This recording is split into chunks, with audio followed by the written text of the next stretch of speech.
Čaute, vítam vás pri novom videu. Dneska to bude vyorávanie. Ťahali sme sa najskôr za kamarádov 25, tu za takou zelenou, len tam kardán je krátky a to je, tam keď nie je redukcia, tak to na tej jednotke ide rýchlo. Ešte kebyže je to káčková prevodovka, tak to je pomaly. No, tak sme to zapálili za moju 30-ku.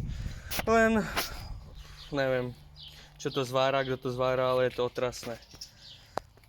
To je celý ten Wirax. No tak to ideme tu povariť.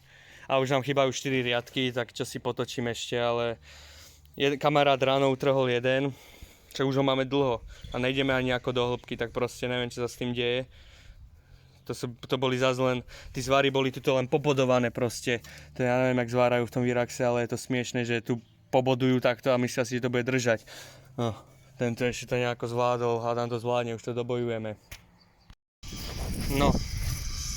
Takže sme to povarili. Už to vyoráva parane, 30-ka ide jak blázen. Prvýkrát mám vlastne zapatý kardán.